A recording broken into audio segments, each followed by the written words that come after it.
안녕하세요. 저는 30대 직장인입니다. 세상에 존재하는 모든 가정에는 저마다의 사연이 있다는 말이 있죠. 겉으로 보기에는 평범하고 화목해 보이는 집안이라도 남들에게는 티낼 수 없는 사연이 있을 수 있죠. 저 역시 이 말에 공감을 많이 했는데요. 최근 겪었던 일들이 바로 남들에게는 말하기 어려운 사연 때문에 있었던 일이랍니다. 남편에게는 나이차가 조금 있는 형이 있었어요. 남편과 연애를 할 때부터 남편은 식구들에 대해서 언급을 한 적이 없었어요.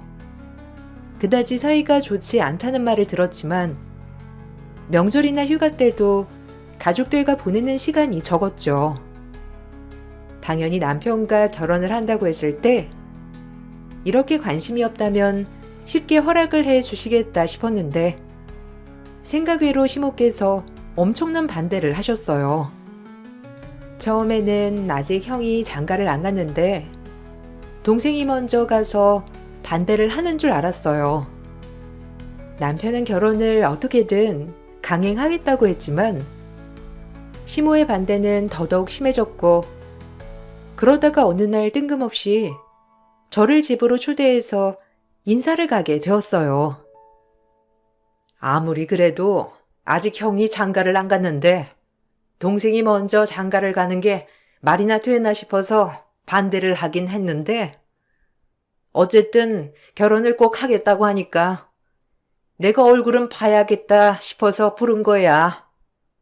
들어보니 아버지께서 사업을 하신다고 하던데 무슨 사업을 하시니?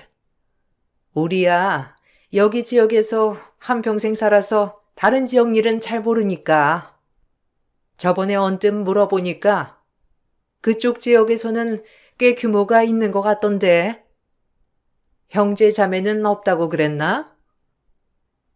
아, 네. 30년 운영하셨어요.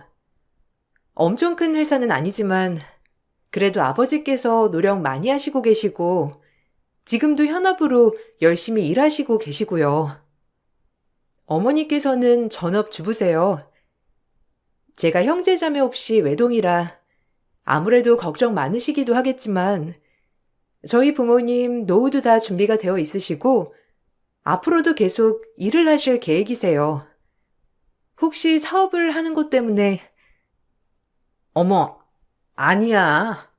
나는 처음에 어디 듣지도 보지도 못한 지역 이름 꺼내길래 어려운 집안 딸 데리고 오는 건가 싶었는데 들어보니까 그런 건 아닌 것 같아서 내가 집에 인사하러 오라고 한 거야. 아니 진작에 집안 얘기를 꺼내지. 우리 애가 그런 건 좀 말을 안 하더라고. 어쨌든 보다시피 우리가 큰아들이 아직 장가를 안 가가지고 이래저래 걱정도 많고 그렇다고 큰애 장가도 안 갔는데 작은애 결혼식을 크게 해주기도 그렇고 무슨 말인지 알지? 그래도 그쪽 집안에서는 외동딸 결혼할 거니 신경 쓰실 부분이 많으시겠네. 말하는 거 들어보니까 결혼 비용이랑 신혼집 해주신다고? 네? 아, 처음에 그렇게 말을 꺼내시긴 하셨는데 저희가 준비할 수 있을 것 같아서요.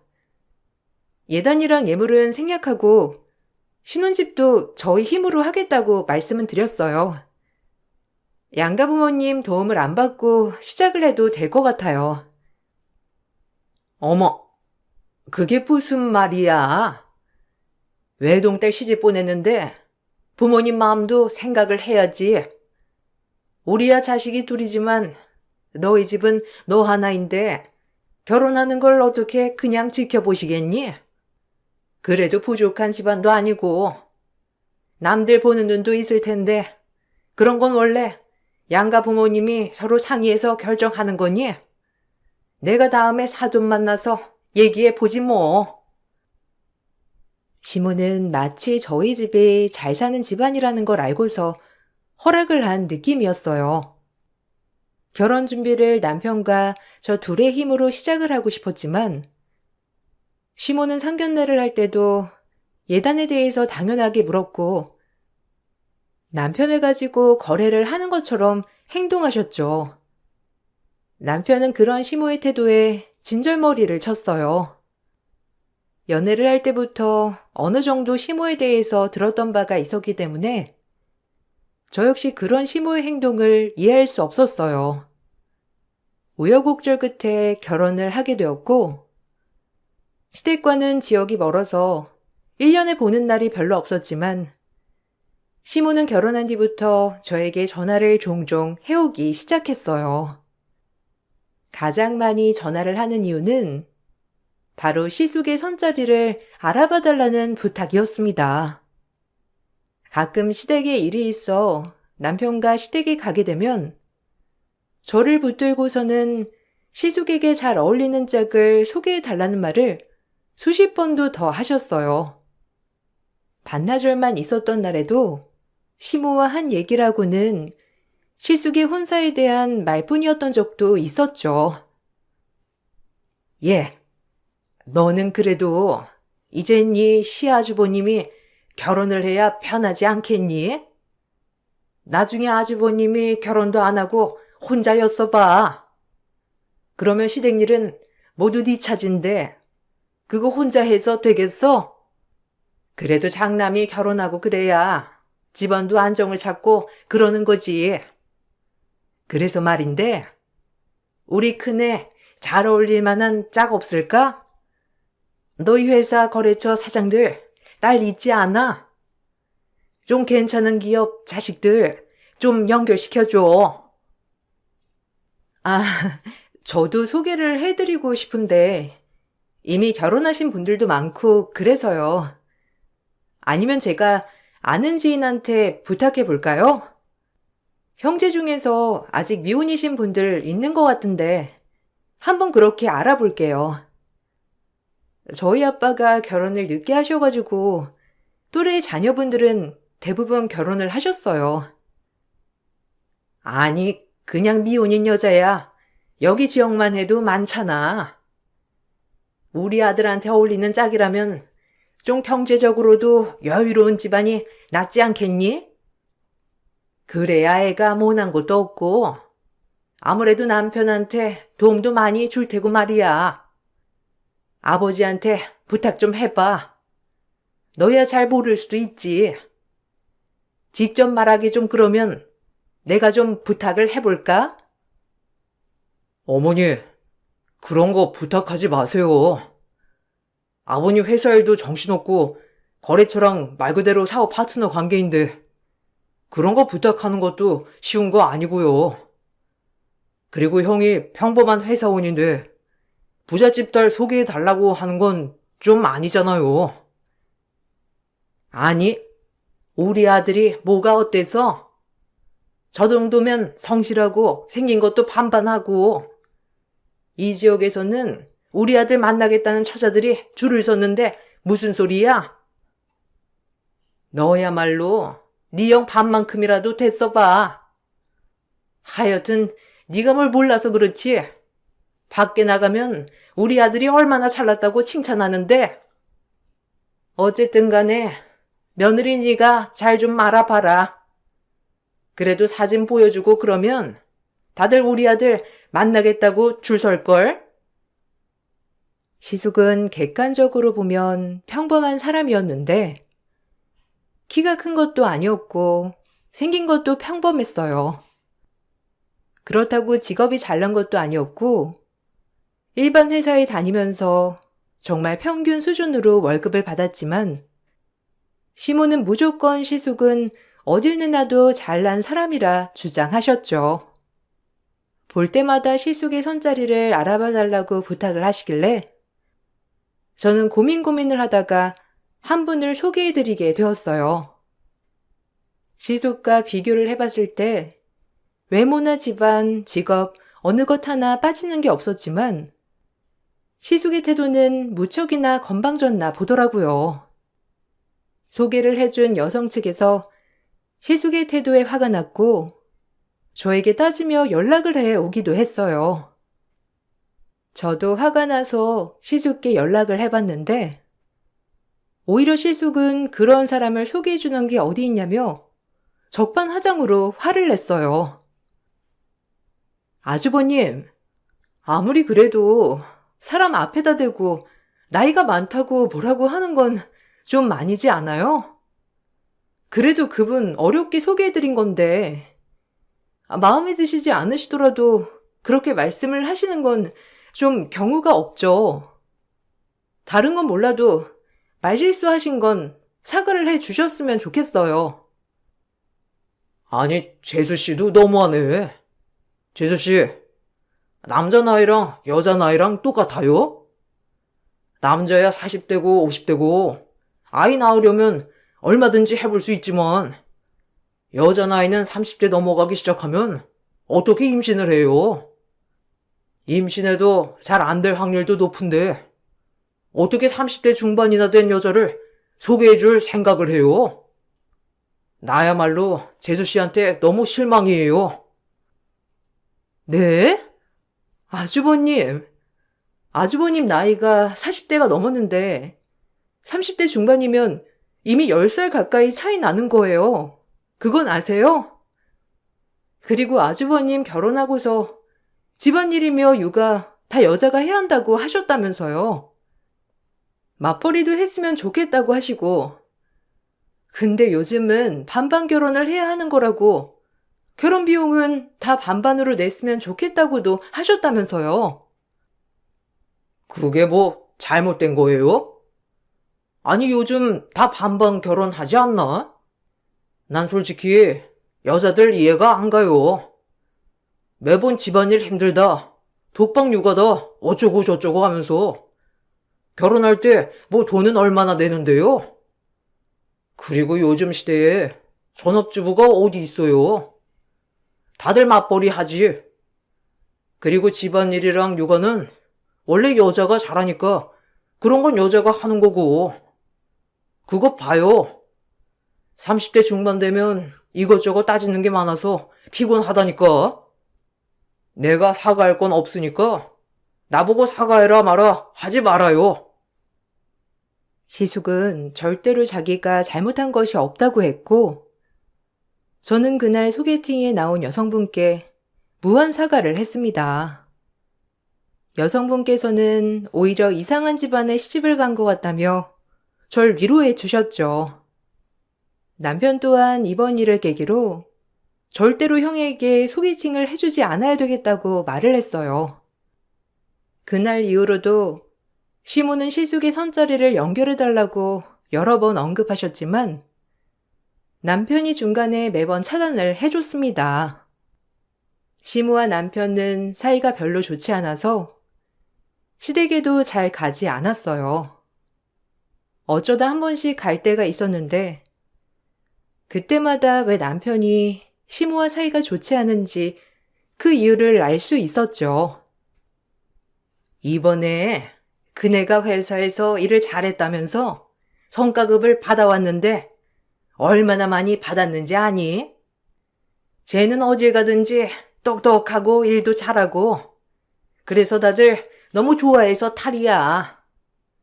그러니까 질투하고 시기하는 사람들도 생기고 사회생활하는 게 나만 일을 잘한다고 해서 좋은 건 아니잖아. 저번 직장도 하도 시기 질투하는 사람들이 많아서 어쩔 수 없이 그만뒀다니까. 네 남편이야. 뭐 불처럼 돌처럼 있는 듯 없는 듯 평범하니까 눈에 안 띄어서 한 직장에서 오래 일할 수 있는 거지. 어머님, 그래도 남편 회사에서 엄청 일 잘한다고 소문났는데요. 그래서 자기 기수들보다 승진도 빠르고 회사에서도 큰 프로젝트 무조건 남편한테 맡기잖아요. 저희 아빠도 처음에 남편 능력이 너무 좋아가지고 회사로 데리고 오고 싶다고 말했는걸요. 제가 자식이지만 자식보다 남편을 더 데리고 오고 싶다는데 그 정도면 말 다 했죠 뭐. 네 남편이 하는 일은 간단한 일이잖니. 누구나 다 할 수 있는 일이고, 거기서 더 잘해봤자 뭐 얼마나 잘하겠어? 우리 큰아들은 회사에서 하는 일도 힘들고 복잡한 일이야. 그래서 더 눈에 띄고 그러는 거지. 어쨌든 아들이 너무 잘나니까 이게 또 단점이 있더라고. 그네가 이제 장가를 가야 할 텐데 아무래도 요즘 여자들은 너무 잘난 남자도 부담스럽다고 하지? 우리 애가 눈이 그렇게 높은 건 아닌데 참 맞는 짝 만나는 게 쉽지가 않네. 남편과 비교를 해보아도 어느 하나 잘난 게 없었던 시숙이었지만 웬일인지 시모는 시댁에서 남편에 대한 칭찬은 한 번을 해주지 않았고 시숙에 대한 칭찬은 정말 밥 먹는 것 하나도 다 칭찬을 하셨어요. 잘하면서도 이런 상황들이 대부분이었겠구나 생각을 하니 남편에 대한 안쓰러움이 커지더라고요. 시모의 이런 태도 때문인지 시숙의 근거 없는 자신감은 날이 갈수록 더욱 커졌어요. 마치 세상이 자기를 질투해서 자신이 잘 되는 걸 방해한다는 생각을 가지고 있는 게 바로 시숙이었죠. 그러던 중 시숙이 술을 먹다가 사고를 쳐서 합의금을 내야 하는 상황이 발생했어요. 시모는 당연하게 저희가 그걸 줘야 한다고 생각하셨죠. 아이고, 그네가 이번에 억울한 일을 당했어. 술 마시다가 시비가 붙었는데 그쪽에서 먼저 시비를 걸고서는 애가 얼마 무력을 쓰지도 않았는데 다쳤다고 고소를 했지 뭐냐. 합의금으로 300만 원 달랐는데 그쪽에서 다친 거라서 합의는 꼭 해야 한다는데 어쩌냐. 그래도 큰형이 이렇게 된 건데 동생으로서 도와줘야지. 네? 저희가 합의금을 내달라고요? 어머님, 근데 들어보니까 아주버님이 먼저 시비를 거시고 무작정 주먹을 날렸다고 하는데 이거 저희가 해결을 해준다고 해서 해결될 문제가 아닌 것 같아요. 그것 때문에 회사에도 잘리셨다면서요. 피해자가 회사 거래처 직원이라고 하던데. 저번에 아주버님 이런 비슷한 일 있지 않으셨어요? 그때마다 가족들이 해결을 해주면 왜? 이 돈이 아깝냐? 네 시아주버님이 억울하게 사건에 휘말린 건데 해결해 준 게 아까워? 가족으로서 충분히 도와줄 수 있는 거 아니니? 무슨 수천만 원 도와달라고 한 것도 아니고 고작 300만 원에 아유 됐다 됐어. 니들이 형이 그런 일 당하면 알아서 해결을 해주려고 노력해야 하는 거 아니니? 너는 형을 가족이라고 생각이나 하고 있는 거야? 시모의 말에 저희는 합의금을 줄 수밖에 없었고 그렇게 시숙은 합의 끝에 처벌 없이 사건을 마무리했죠.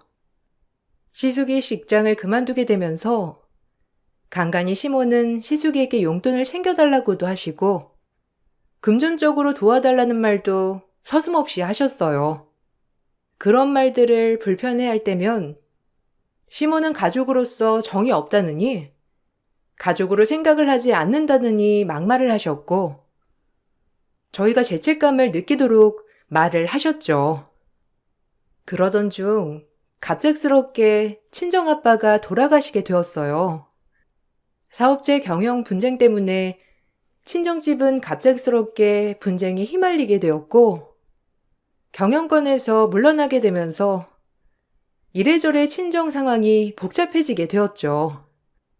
회사 사택에서 지내고 계셨던 엄마는 당장 집을 비워줘야 하는 상황이었는데 세를 줬던 곳이라 이사를 하기 전에 밖에서 지내야 하는 날이 몇 달 생기게 되었어요. 그래서 저희 집에서 지내시게 되었는데 그걸 정말 못마땅해 하셨어요. 너네 엄마는 요즘 좀 어떠시니? 안 그래도 부동산인가 뭔가 처분했다고 하시더니만 그걸로 생활은 되신데 너희라고 뭐 넉넉한 형편도 아닐 거고 그때 지내시던 집에서는 나와야 한다고 하지 않았니? 이사할 집은 구하셨고? 네, 이사 갈 곳은 정했는데 몇 달 남아서 저희 집에서 좀 지내실 것 같아요. 이사할 곳에 사는 사람이 있어서 계약 기간이 조금 남아 있어서요. 다행히 몇 달 있으면 끝나서 그냥 저희 집에서 지내시는 게 나을 것 같아서 그렇게 하기로 했어요. 왜 너네 집에서 지내셔? 그냥 밖에 다른 잠깐 머무를 곳 구하면 되는 거지. 참, 그래도 바깥 사돈께서 사업도 하셨는데 잠깐 밖에 지내실 만한 여유 자금도 없으신 거야? 굳이 왜 결혼한 딸 자식 집에 가서 지내신다니? 네? 아니, 자식 집도 있고 남편도 불편하지 않다고 하고 빈방도 있어서 굳이 밖에서 지낼 돈을 안 쓰셔도 되는 거니까요. 어머님이 그러셨잖아요. 가족으로서 힘들 때 도와줘야 하는 거라고. 남편도 이번에 그래서 먼저 나서서 엄마 모시자고 한 거예요. 아니, 그거랑은 다르지. 그렇게 들어오셔가지고서는 평생 계시면 어쩌려고 괜찮다고 한 거니? 혹시 너희 평생 너네 엄마 모시고 살아야 한다 그런 건 아니지? 요즘은 60대 넘으셔도 일할 수 있다고 엄마한테 좀 말해드려. 전업주부로 사셨으니 밖에서 일하실 생각이나 하시고 계시겠니? 아, 어머님, 그런 건 걱정 안 하셔도 돼요. 저희 집 이미 노후 다 준비돼 계시고 이번에 아버지 돌아가셨다고 해서 그렇게 힘들거나 그런 건 아니에요. 잠깐 저희 집에 계시는 건데 너무 그런 식으로 말하시니 제가 조금 마음이 그러네요. 아니, 내가 못할 말 한 것도 아니고 아무리 가족이라고 해도 아닌 건 아니잖니. 그리고 아버지가 안 계시는데 앞으로 네 엄마 생활은 누군가가 책임을 져야 하는 거 아니니? 유산이라도 좀 받으면 모를까. 보아하니 사택에서도 나가셔야 된다는 거 보니까 가지고 계신 게 넉넉한 것도 아닌 것 같고 그래서 걱정돼서 하는 말인데 너는 뭘 그렇게 말하니? 친정아빠가 돌아가시고 나서 시모는 점점 저를 대하는 태도가 바뀌기 시작했어요. 전에는 저를 대하는 태도가 조심스러워 하셨지만 아빠가 돌아가시고 난 후엔 저를 무시하기 시작했죠. 그러던 중 시숙에게 여자친구가 생기게 되었고 결혼을 한다면서 소개를 하는 자리에 참석을 하게 되었는데 그 자리에서도 시모는 저와 남편을 무시했습니다. 동서라고 해도 되지? 앞으로 한 가족이 될 텐데 그래도 같이 편하게 지내면 좋잖아. 안 그래도 이번에 신혼가구들이며 예물들이며 고르는 게 너무 쉽지 않았는데 혹시 동서 같이 가줄 수 있어? 내가 여자 형제가 없어가지고 고르는 게 쉽지가 않네. 우리 집에서도 내가 개혼이라 엄청 신경을 많이 쓰시거든.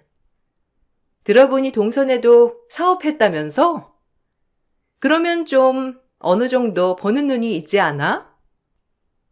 아이고, 쟤는 그런 거 볼 줄 몰라. 딱 보면 모르겠니? 그리고 지금은 사업도 안 해. 제 아버지가 돌아가셔가지고 사업은 다른 사람한테 넘어갔어. 결혼할 때도 뭐 하고 온 것도 없고 그런 건 혼수나 예물 이런 거 해온 애들한테 물어봐야지. 쟤는 그런 거 보는 안목 없으니까 그냥 큰애 네가 마음에 드는 걸로 해. 에이 어머님, 그래도 같이 보면 좋잖아요. 동서랑 친해지고 싶어서요. 저야 이제 들어오는 식구지만 그래도 동서는 몇 년 전부터 이 집 식구인데 친해지고 잘 보이면 좋죠 뭐. 동서, 괜찮지? 서방님도 언제 하루 시간 내서 신혼집 같이 와주시면 안 돼요? 제가 이번에 결혼하면서 독립하는 거라 가구 배치나 이런 것도 잘 모르거든요. 역시 우리 와이프 마음이 참 넓어. 그렇지 엄마? 장모님 장인어른께서 어찌나 센스가 있으신지 다른 거 다 걱정하지 말고 하고 싶은 거 다 하라고 하셨다니까. 원래 우리 와이프가 형님이니까 잘 보여야 하는 건 재수씨지 뭐. 처음 만났던 형님은 저에게 살갑게 대해주셨고 친해지고 싶다며 먼저 시간 내달라고 부탁하는 형님에게 거절을 할 수는 없었어요. 그래도 새 식구가 들어오니 저도 잘해주고 싶은 생각이 컸어요. 형님께서 저와 남편에게 직접 연락을 해와 가구와 가전 사는 걸 도와달라고 부탁을 해주시는 바람에 저희는 같이 휴가를 내고 신혼집을 방문하게 되었어요. 근데 신혼집에 가서 보니까 청소가 하나도 안 되어 있더라고요. 놀라서 형님을 보니 갑자기 오기로 한 청소업체가 안 오게 되었다면서 본인은 급한 일이 있어서 잠깐 나갔다 올 테니 조금만 청소 좀 해달라고 부탁하고는 나가셨죠. 저희는 갑작스러운 상황에 놀랐지만 형님께서 정신이 없으셔서 부탁하시는가 보다 싶어 열심히 청소를 했어요. 그런데 나중에 저녁이 다 되어서야 돌아온 형님과 시숙은 마치 저희가 당연한 일을 해야 하는 것처럼 저희를 대하셨어요. 아니, 이게 뭐야? 하루 종일 청소한 게 고작 이거야? 아니 그래도 청소해 주기로 했으면 구석구석 깔끔하게 해줘야지. 재수씨, 좀 너무한 거 아니에요? 아니 그래도 결혼 선물도 안 해주고 그러길래 이런 거라도 좀 도와줄 줄 알았더니만 이렇게 대충 청소를 해놓으면 어떡해 해요? 야, 너도 좀 너무한 거 아니냐? 형이 결혼을 하면 나서서 이것저것 챙기고 그래야지. 에이, 여보, 너무 그러지 마. 그래도 이 정도면 뭐 조금만 더 치우면 되겠지. 뭐 고생했어요. 동서랑 서방님. 솔직히 제 친구들은 결혼한다고 하면 식구들이 이것저것 많이 사주기도 하고 보태주기도 한다고 하길래 동서랑 서방님이 뭘 준비하고 있는가 싶었는데 남편한테 물어보니 여유롭지 않아서 아마 뭘 해주지 못할 거라고 하더라고요. 그래서 이렇게 청소라도 부탁하면 좀 깨끗이 해줄 줄 알았는데. 네? 아니, 결혼 선물은 선물이고 그렇다고 청소를 시키는 건 좀 아니지 않나요? 그리고 남편이 아주버님께 결혼 준비할 때 보태라고 이미 돈 보내드렸는데 그걸로는 부족했던 건가요? 저희는 그래도 어느 정도 해드릴 만큼 해드렸다고 생각을 했어요. 애초에 청소를 도와달라고 하셨으면 몰랐을까. 그래도 저희 열심히 청소해 드렸잖아요. 근데 그렇게 말씀을 하시면 어떻게 하나요? 어머, 동서. 나야말로 동서가 그렇게 말하니까 좀 서운하네. 우리 집에서는 그래도 결혼한다고 이것저것 챙겨주느라 바쁜데 동서는 아무것도 챙겨주지도 않고 내가 친해지려고 노력하는 걸 알아주지도 않잖아. 근데 이렇게 대강 청소해 놓고서는 열심히 했다고? 동서야말로 너무한다 정말. 저희에게 무언가를 챙겨줬던 것도 아니면서 바라는 것은 많았던 시댁 식구들에게 저와 남편은 질릴 대로 질려버렸어요. 특히나 남편은 자신뿐만 아니라 저에게까지 무시를 하니 더욱 분노가 극에 달했습니다. 그러던 중 시숙 예식날 사건이 발생하게 되었죠. 신부 측에서 준비한 상품권 답례품 박스가 사라진 것이었어요. 거의 500만 원 상당이었기 때문에 당연히 찾아온 하객들도 모두 난리가 났습니다. 그런데 시무와 시숙 형님은 모두 저를 의심했어요. 너, 솔직히 말하렴. 안 그래도 내가 너 의심스러운데 아무리 찾아봐도 안 나오니까 물어보는 거야. 아까 너 잠깐 화장실 간다고 하면서 어디 갔니? 왜 신부 대기실에서 나왔어? 신부는 거기 없었는데 어떻게 거기서 나왔냐고? 혹시 네가 가지고 갔니? 너 저번에 너네 엄마 소송 패했다고 하더니만 그래서 돈 필요했던 거야? 아, 재수씨, 그렇게 안 봤는데 정말 너무하네. 그래도 잘 사는 집안이었잖아요. 근데 망했다고 그렇게 홀랑 도둑질까지 해요? 재수씨가 신부 대기실에서 나온 거 본 사람이 있어요. 일 더 커지기 전에 얼른 꺼내세요. 동서, 돈이 필요했으면 말을 하지 그랬어. 왜 남의 결혼식 이렇게 망치는 거야? 혹시 내가 저번에 그랬다고 복수하는 거야? 안 그래도 동서, 저번 일 이후로 나한테 냉랭한 게 이상했는데. 아, 우리끼리만 자리에 남게 할 테니까 동서 솔직히 말해. 무슨 소리 하시는 거예요? 제가 왜 그걸 가지고 가요? 그리고 신부 대기실은 어머님께서 저한테 가서 물건 가지고 오라고 해서 간 거였잖아요. 제가 무슨 화장실을 간다고 했다고 왜 절 의심하세요? 제가 왜 그걸 가지고 가요? 어머머, 동서, 진짜 뻔뻔하다. 동서가 솔직하게 말해줬으면 나 그냥 넘어갔을 거야. 이렇게 중요한 날 이런 큰 사건 버려놓고서는 뭐? 참나. 안 되겠네. 신고를 해야 되겠다. 죄송한데 저 신고할게요. 거지같이 이 꼴 때부터 알아봤어. 전 너무나 억울했지만 신부 대기실에서 마지막으로 들어갔다가 나왔던 사람이 저였고 목격자도 있었기 때문에 강력하게 의심을 받고 있었어요.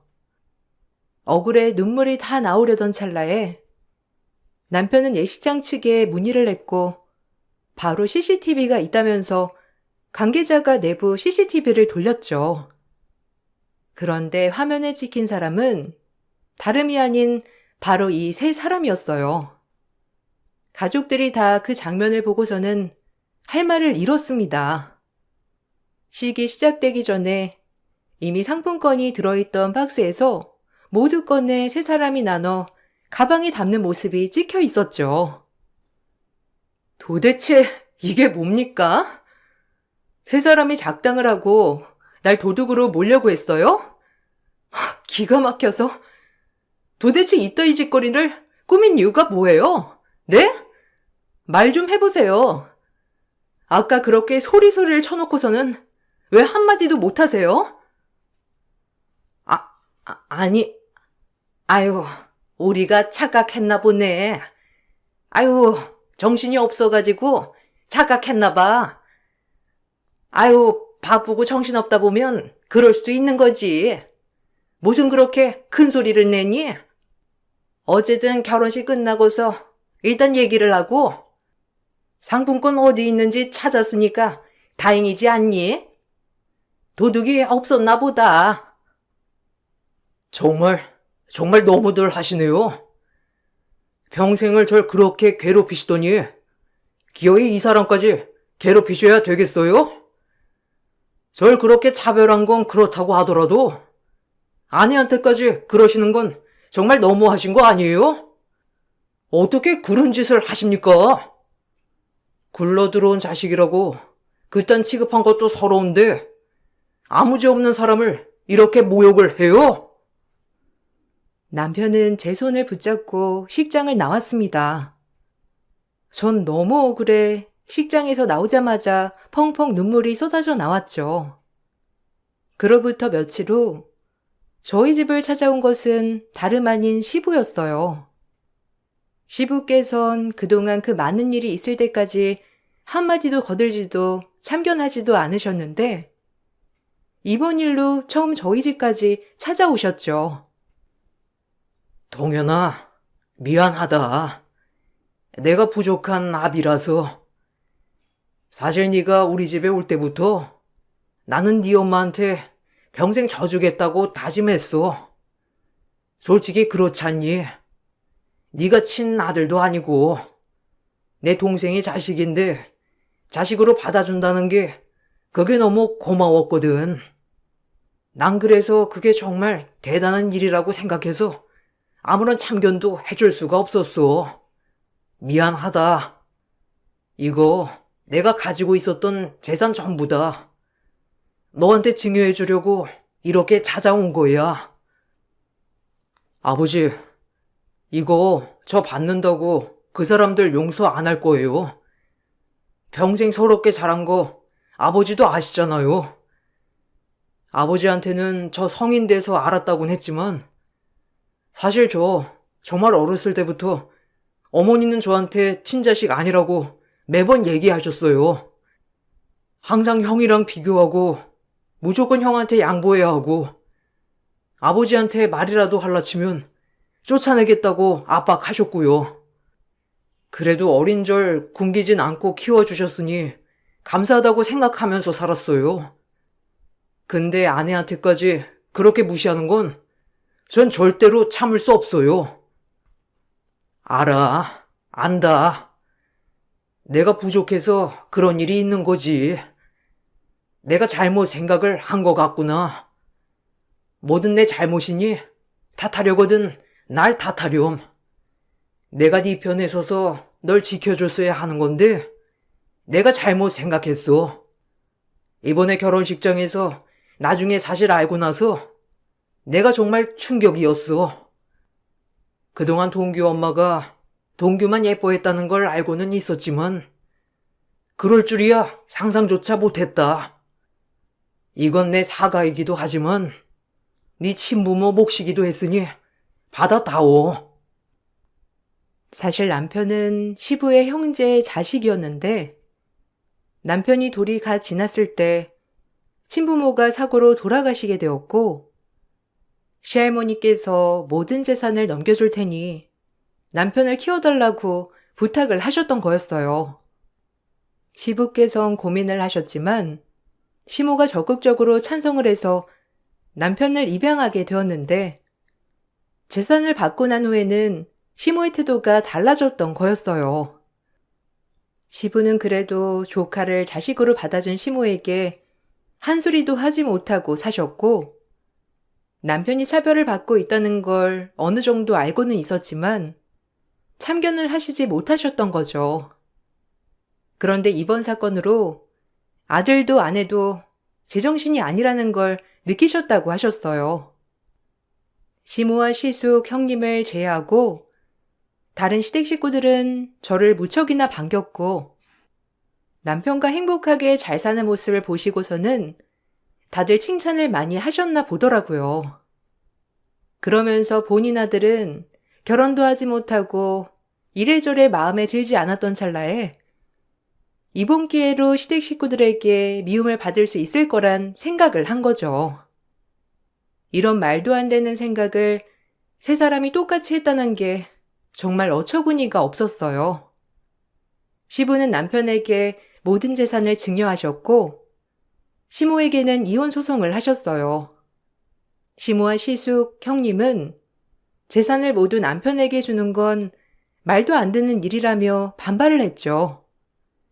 소송까지 하려고 했지만 증여를 받기 전 이미 그 유산의 절반은 남편의 친부모 몫이었고 명의자 시부가 증여를 하길 원했기 때문에 문제가 되진 않았습니다. 시모에게 한 이혼 소송도 승소를 해서 시부는 시모와의 관계도 모두 정리를 하셨죠. 뒤늦게 시모는 미안하다며 저에게 연락이 오시기도 했어요. 둘째야, 아유, 내가 정말 미안해. 동현이가 전화를 안 받아서 그런데 내 전화 좀 받아달라고 해주겠니? 할 말이 있어서 그래. 나는 단지 친자식이 혹시라도 차별을 받을까 싶어서 그랬던 건데, 생각을 해보니까 동현이 입장에서는 그게 정말 서러웠을 수도 있겠다 싶네. 내가 진심으로 사과를 하고 싶은데 혹시나 만나줄 수 있겠니? 너에게도 사과하고 싶어. 전 아주머니 며느리가 아니에요. 동현 씨 생각해서 제가 그동안 시어머니 대접해드린 거고 앞으로는 그럴 필요 없겠네요. 그렇게 30여 년을 차별하시고선 무슨 양심으로 사과를 한다고 하세요? 왜요? 친아들네 집에서는 같이 못 살겠다고 하세요? 아주머니, 그건 아주머니가 그렇게 만드신 거예요. 저희한테 사과한다고 뭐가 달라질 것 같으세요? 며느리라고 생각을 하셨다면 절 그렇게 도둑 취급도 못 하셨겠죠. 아이고, 둘째야, 미안하다. 그래도 우리 가족이었잖니. 남편이랑 내가 헤어지긴 했지만 난 아직까지 동현이 엄마야. 동현이한테 한 번만 내 얘기를 들어달라고 좀 전해주겠니? 나중에 들어보니 시모는 오갈 데 없이 시부와 이혼을 했고 결국 친아들 집으로 들어가게 되었는데 형님과 불화 때문에 그 집에서도 쫓겨날 위기라고 했어요. 중간에 끼인 시숙은 이러지도 저러지도 못하고 있다고 해요. 부잣집 딸인 줄 알았던 형님도 평범한 집안 딸이었고 그 집에서는 이혼은 절대 안 된다며 반대한다고 하더라고요. 결국 형님 또한 이혼도 하지 못하고 시모를 모시고 살고 있고 시모는 형님 눈치를 보면서 스트레스를 받고 있는 거죠. 그렇게 세 사람은 이러지도 저러지도 못한 상황에서 파국을 맞이했답니다. 시부께선 시모와 이혼을 하시곤 평생 소원이셨던 고향으로 가셨고 저희는 엄마를 모시고 살게 되었어요. 남편은 저희 엄마가 정말 친엄마처럼 편하다며 적극 합가를 찬성했어요. 저희 세 식구 앞으로는 더욱 행복하게 잘 지내려고요. 긴 사연을 들어주신 분들께 정말 감사의 말씀 드리고 싶네요. 모두들 행복하시길 기원할게요. 안녕하세요. 남편과 이혼한 지도 벌써 1년이 다 되어가고 있는데 작년 이맘때 남편과 시모가 저에게 했던 추악한 행동들이 떠올라 사연을 신청하게 되었습니다. 남편과 함께 살아온 9년의 시간이 한순간에 무너지게 될 거라곤 꿈에도 몰랐는데 너무 충격적인 경험을 하게 돼서 이혼을 선택할 수밖에 없었습니다. 남편과 결혼을 하고 이쁜 딸 하나 낳아 주어진 거에 감사하며 하루하루를 행복하게 사는 게 제 삶의 꿈이었어요. 그리고 제 가게 하나 차리고 싶어서 9년간 악착같이 모아 창업할 자금을 마련하게 되었죠. 그런데 앞으로 좋은 일만 있을 것 같았던 제 삶에 말도 안 되는 일이 벌어졌어요. 9년간 모아두었던 돈이 한 번에 빠져나간 이력이 월급 관리를 하다가 알게 되었습니다. 그 통장은 남편 명의로 되어 있었어요. 맞벌이 하면서 관리하는 통장이다 보니 크게 신경을 쓰지 않았었죠. 명의는 남편으로 되어 있었지만 그동안 함께 살아오면서 남편이 저에게 보였던 신뢰가 있었기 때문에 쓸데없는 짓은 하지 않을 거라 생각했어요. 그리고 그만큼 믿었기 때문에 남편의 명의로 된 통장이라도 부부니까 문제가 생기게 될 거라곤 상상조차 하지 못했습니다. 갑자기 통장의 잔고가 0원으로 바뀌게 되는 걸 처음 봤을 땐 제 두 눈을 의심했어요. 잘못 본 줄 알고 몇 번이나 다시 확인을 해봤지만 창업하기 위해 9년간 모아두었던 전 재산은 한 번에 빠져나가 있었습니다. 떨리는 손으로 남편한테 전화를 걸었는데 받지를 않더라고요.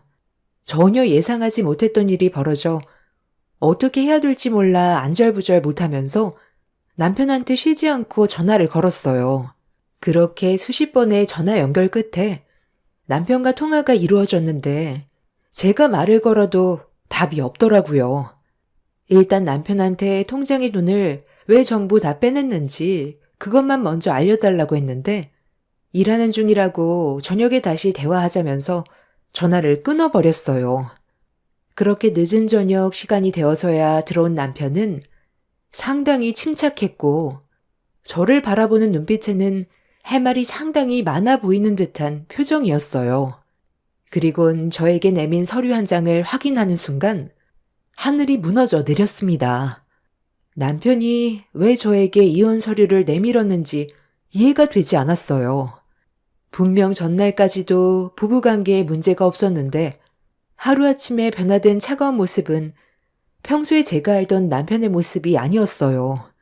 갑작스러운 돌발 행동을 왜 저질렀는지부터 들어봐야 했습니다. 당신 뭐 잘못 먹은 거야? 아니, 왜 안 하던 행동을 해? 통장에 있던 돈 어디 갔어? 다음 달부터 지금 하는 일 정리하고 가게 알아보러 다니기로 했었잖아. 그런데 나랑 한마디 상의도 없이 전 재산을 전부 빼가면 어떡하자는 거야? 쓸데없는 짓 안 했지? 나 지금 너무 충격받아서 손발이 다 떨리고 있는 거 안 보여? 우리 여기까지만 하자. 서류의 내용이 뭔지 알면서 지금 상황 파악이 안 돼? 내가 너한테 이혼하자는 말은 더 이상 함께 살고 싶지 않다는 거잖아. 그러니까 나랑 더 이상 살고 싶지 않은 이유가 있을 거 아니야. 그래서 당신이랑 결혼하고부터 모아두었던 전 재산을 전부 다 가지고 간 거야? 이유? 당신과 함께 사는 게 이제 지긋지긋해. 더 이상 얼굴 마주보면서 살고 싶지가 않아. 이제 내 인생에서 빠져줬으면 좋겠어. 내가 통장에 있던 돈을 전부 빼간 건 내가 그동안 당신보다 모아두었던 돈도 많고 당신은 다인이를 포기하지 않을 거잖아. 내가 데리고 가면 네가 그만큼 힘들어할 게 뻔하니까 그래서 다인이를 포기하는 대신 나는 돈을 선택한 거야. 어차피 당신은 돈보다 다인이를 선택할 거 아니야. 그래서 가져간 거니까 이혼 서류에 도장이나 찍어. 너 정말 웃긴다. 아이를 데려가는 사람이 재산을 더 가져가는 게 정상 아니야? 그만큼 양육비가 더 많이 드는데? 원래 이렇게 무서운 사람이었어? 전날까지 웃고 지내면서 평소와 다를 게 없던 사람이 하루아침에 통장에 있던 돈 전부 다 빼가고 이혼 서류 내밀면 내가 당연하게 받아줄 거라 생각했어? 대개 남자들이 이런 식으로 갑자기 이혼 통보하는 건 100이면 100 다른 여자가 생긴 거겠지. 언제부터야? 나 말고 다른 여자랑 바람난 게 언제부터였냐고? 말을 못하는 거 보니까 확실하게 맞는 것 같네.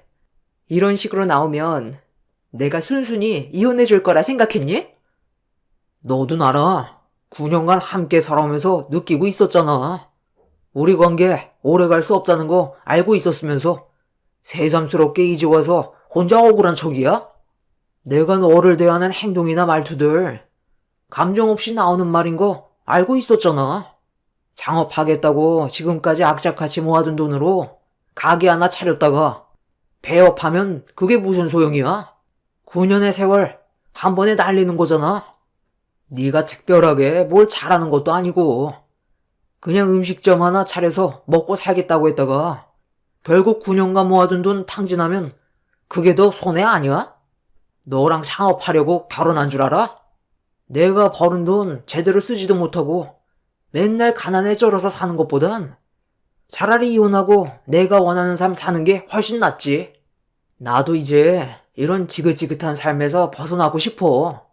너랑 함께 살다간 이 가난에서 절대 못 벗어나겠다.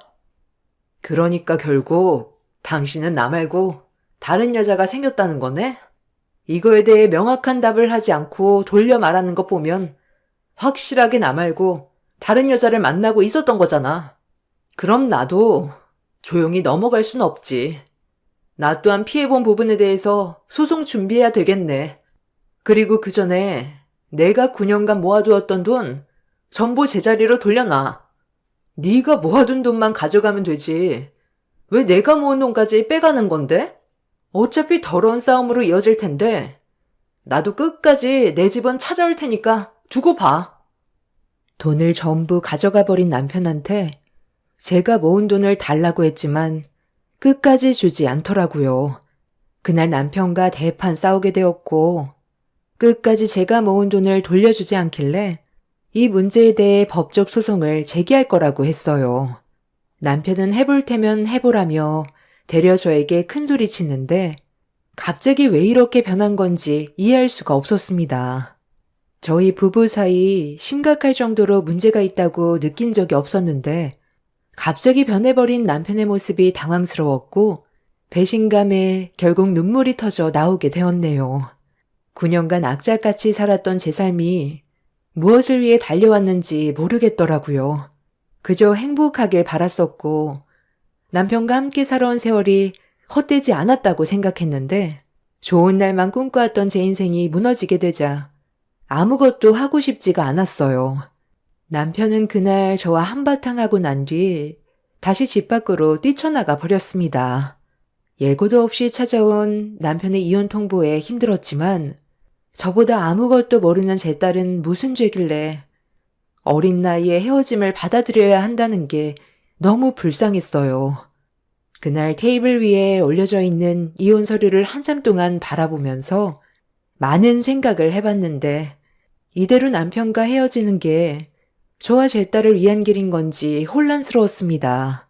1년도 아닌 9년이라는 시간 동안 함께 살아오면서 많은 것들을 해왔었기 때문에 하루아침에 정리가 될 수 있는 문제는 아니었어요. 나를 꼴딱 세우면서 고민 끝에 내린 결정은 시부모님한테 저희 부부가 현재 위태롭다는 걸 알리고 어떻게 하면 이 문제를 바로잡을 수 있을지 의논을 해보는 게 맞을 것 같다고 판단하게 되었습니다. 그래서 다음날 날이 밝자마자 시댁으로 향했어요. 그렇게 시부모님과 얼굴을 마주했는데 분위기가 심상치 않더군요.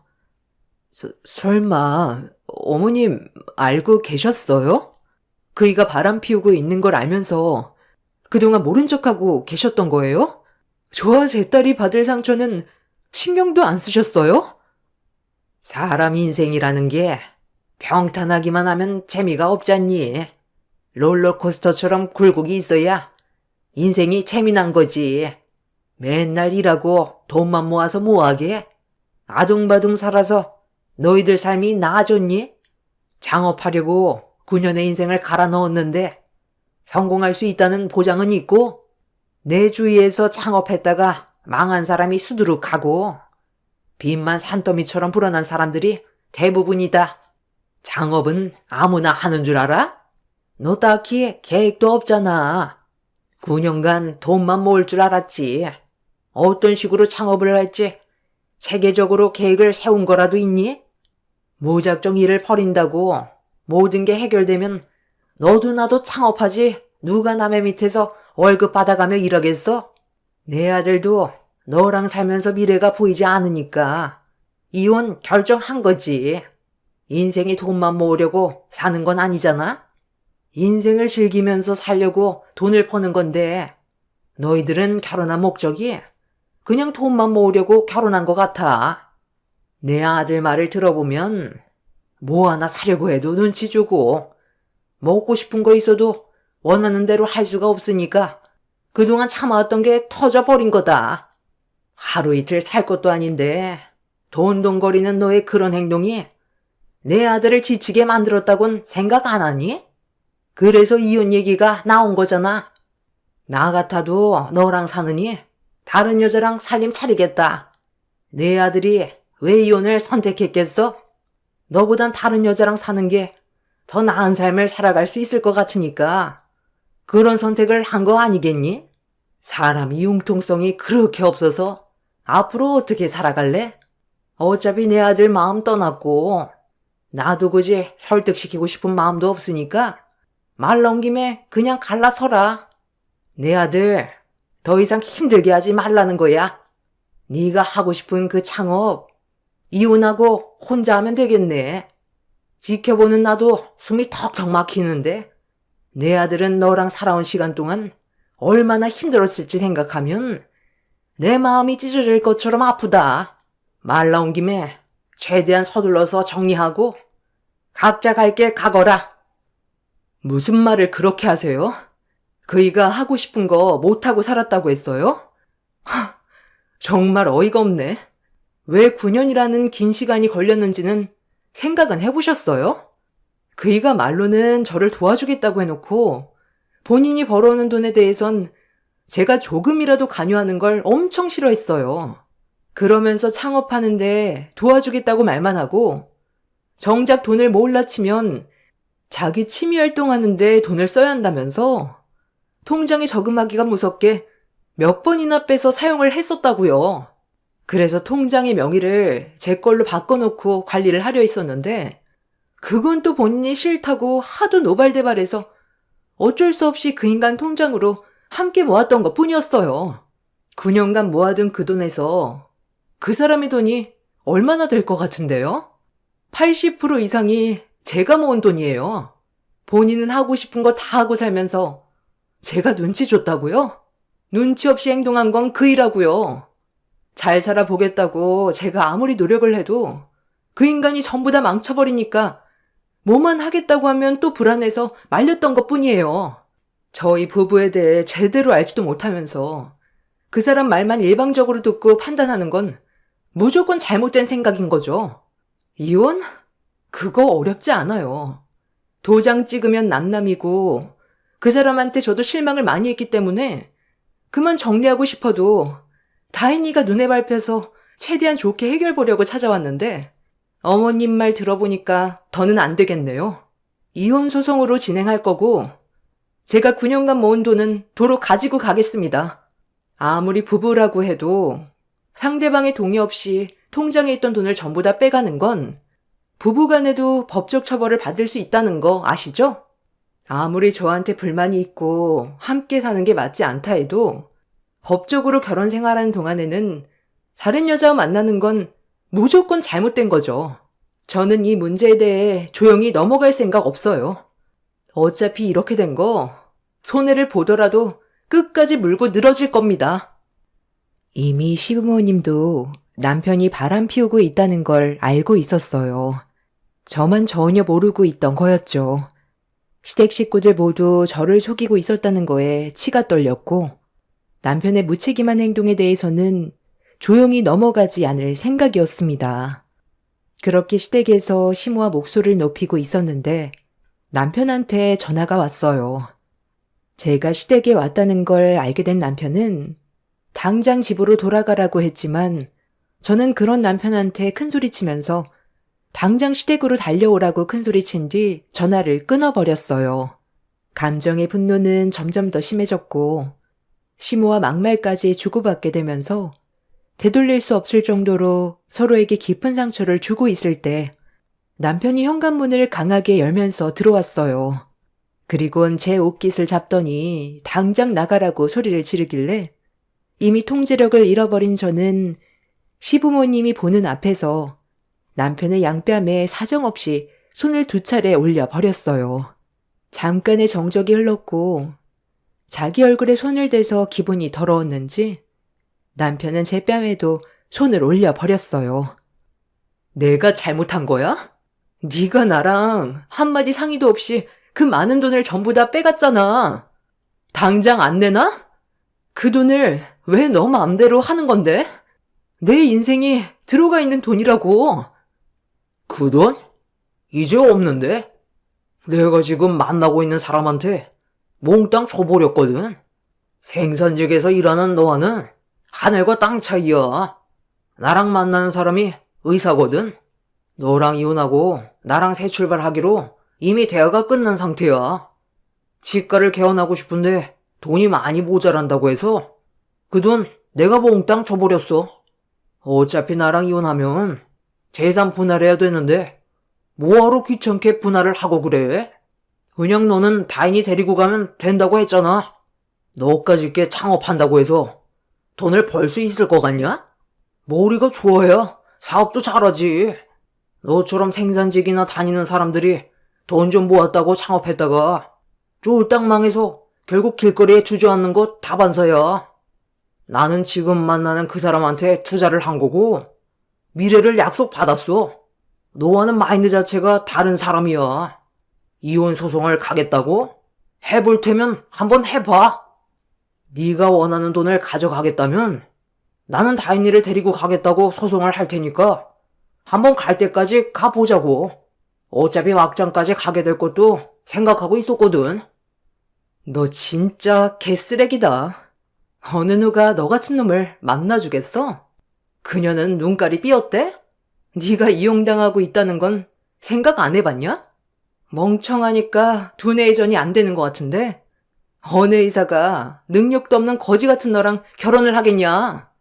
그 여자는 병원을 개원하고 싶은데 돈이 없으니까 너랑 잠깐 만나주면서 살살 굴린 다음 돈만 뜯어낼 생각인 거 모르냐? 지나가는 빙충이도 그건 다 알겠다. 네가 뭘 안다고 그 사람에 대해서 함부로 판단하는 건데? 이미 그 사람과 나는 평생을 함께하기로 약속까지 했어. 너처럼 그런 저급한 생각을 가지고 있는 사람인 줄 알아? 그러니까 너는 항상 제자리인 거야. 평생 생산직에서 핸드폰 부품 조립이나 하면서 살아. 이제 제발 내 인생에서 빠져달라고. 남편의 충격적인 말에 분노가 끌어올랐어요. 얼마 만나지도 않은 그 상간녀에게 제가 피땀 흘려 모은 돈을 고스란히 다 바쳤다는 말을 들었을 때 저는 이미 제정신이 아니었습니다. 치과 의사라는 그 여자가 정신 나갔다고 능력도 없는 남편을 평생 데리고 살겠어요? 평범한 직장에 다니는 남편이 이미 저와 한번 결혼했고 애까지 있는 마당에 치과 의사인 여자가 많고 많은 남자들 중에 남편을 선택한 이유는 제가 봤을 때 이용해 먹기 딱 좋아 보여서 그런 것 같았습니다. 정말 한심했고 사기당하기 딱 좋은 그런 놈이었죠. 저는 그 자리에서 상간녀를 사기꾼으로 경찰서에 신고를 넣었습니다.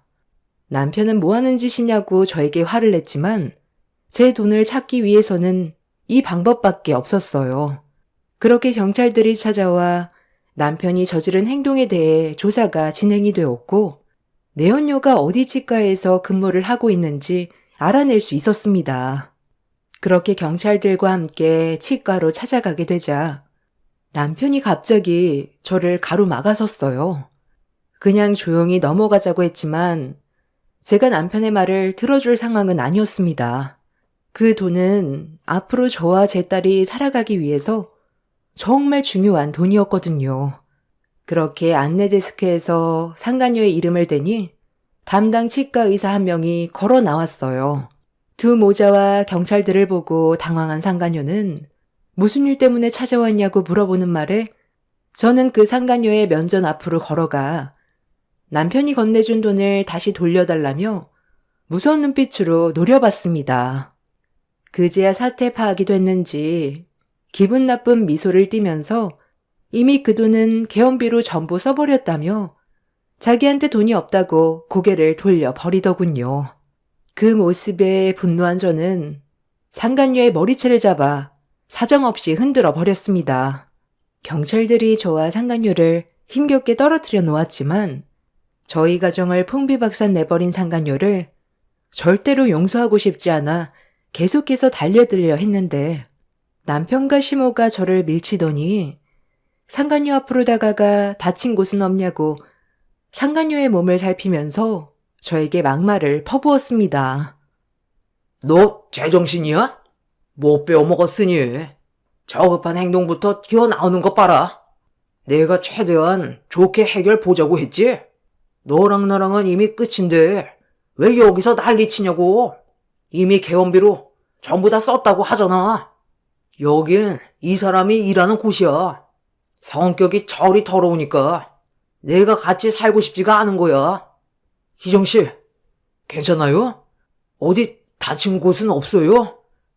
아, 여기로 저 여자를 데리고 오면 어떡해? 저 여자랑 관계 확실히 정리하고 나서 개원비 지원해 달라고 했잖아.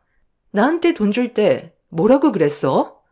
이혼했고 확실하게 정리 끝나고 나서 당신한테 들어온 돈이라면서 그런데 그게 아니었던 거야? 저 여자가 경찰까지 동원해서 데려온 걸 보면 아직 정리가 안 된 거냐고. 그건 희정 씨가 돈이 급하다고 해서 일단 먼저 돈부터 준비를 해준 것뿐이야.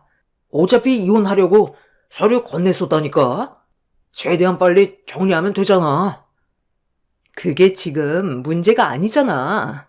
당신이 여기로 저 여자를 데려오면서 내가 상간녀로 낙인이 찍혀버렸는데 지금 돈이 중요해? 이혼하고 확실하게 정리된 다음 일을 진행하면 내가 상간녀 취급도 받지 않을 텐데 네가 생각 없이 저지른 행동 때문에 내 주머니에서 위자료 나가면 네가 그것까지 책임질 거야? 그건 걱정하지 마라. 위자료는 내가 포상해주마. 제가 갑자기 돌발 행동을 저질러서 일이 좀 커지기는 했는데 치과 개원 문제는 내가 차질없게 해결해 줄 테니까 너희들만 생각하면 된다. 우리 집안에 치과 의사가 들어온다는데 당연히 그 정도는 지원해 줘야지. 앞으로 더 많은 돈을 벌 수가 있잖니. 아주 놀고들 있네. 이미 어떤 사이인지 경찰들도 전부 파악한 것 같고 나는 이대로 너희들을 상대로 소송 진행할 거니까 법대로 가보자고. 개헌하려고 준비하고 있는 그 치과가 잘 될 수 있을 것 같아? 내가 그걸 두 눈 뜨고 지켜만 볼 것 같니? 네가 어디를 가던 그 치과는 무조건 망하게 만들 거야. 멍청해 보이고 이용해 먹기 딱 좋아 보여서 지금까지 가지고 놀아줬더니 네가 나랑 이루어진다고 생각했냐? 너한테 받은 돈 토해낼 테니까 당장 꺼져. 잠깐만. 아니, 지금 많이 흥분한 것 같은데 나랑 네 아들이 너한테 피해가지 않게 최대한 조용히 처리할 테니까 일단 기분 좀 가라앉히고 좋게 넘어가자. 뭘 좋게 넘어가. 이미 기분 다 잡쳤고 여기 있는 사람들이 내가 상간녀라고 머릿속에 박혀 있을 텐데 당신의 아들이 얼마나 모자라면 일 처리를 이딴 식으로 해? 다 필요 없으니까 당장 나가. 그리고 내가 피해온 부분들에 대해서는 너희들이 알아서 처리해. 너희들 때문에 내 이미지는 물론 우리 치과 이미지까지 전부 손상됐잖아.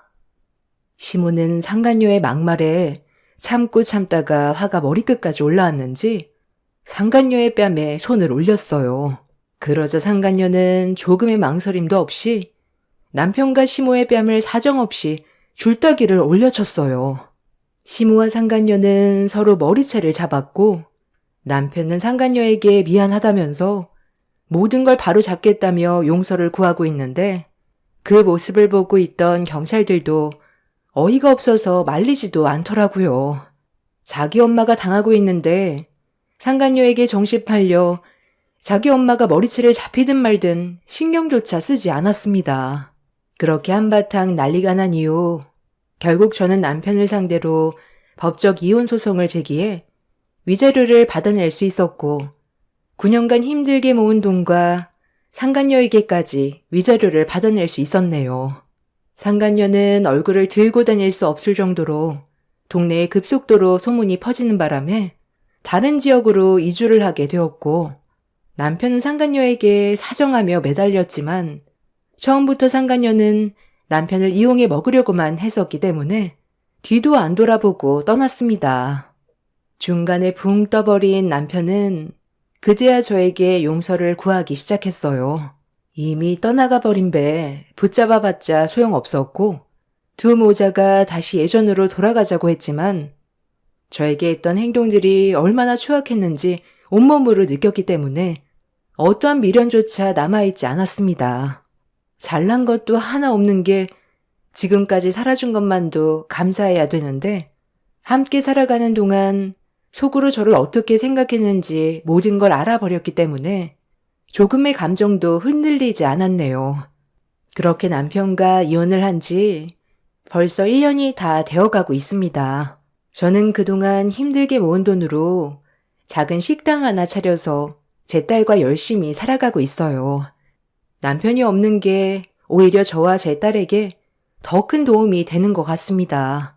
스트레스 안 받아서 좋고 시모에게 시달리지 않다 보니 심적으로도 안정이 돼서 훨씬 더 삶의 질이 좋아졌어요. 반대로 전 남편은 저와 이혼을 하고 고삐 풀린 망아지 마냥 자기 하고 싶은 대로 막 살다가 상당히 많은 빚을 떠안아 버렸다는 소식을 접할 수 있었습니다. 부모 돈까지 끌어들여 주식에 투자했다가 길거리에 나앉을 상황이라고 하네요. 제가 그 피해자가 될 수도 있었는데 하루빨리 헤어진 게 잘한 결정인 것 같습니다. 자식 핑계로 저와 다시 어떻게든 엮어보려 하는 전 남편을 다시는 보고 싶지 않아요. 그게 저와 제 딸이 살아갈 수 있는 유일한 길인 것 같습니다. 제 사연 들어주셔서 감사합니다. 안녕하세요. 저는 30대 직장인입니다. 요즘은 결혼에 대해서 고민을 하시는 부분이 바로 양가 부모님에 대한 효도 때문이 아닐까 싶은데요.